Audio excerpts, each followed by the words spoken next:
TNPSC group 4 2022 question. Malathi மாலையை தொடுத்தாள். இது எவ்வகை வாக்கியம்? செய்வினை, செயற்பாட்டு வினை, தன்வினை, பிறவினை.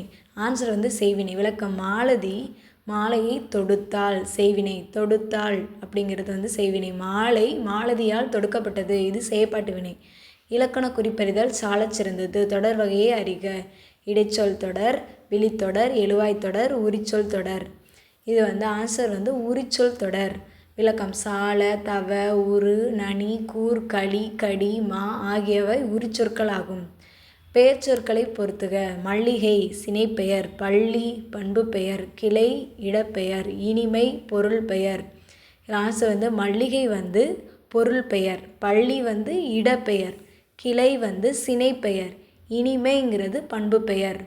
பொருத்தமற்ற பெயர் சொற்களை எடுத்து எழுதுக.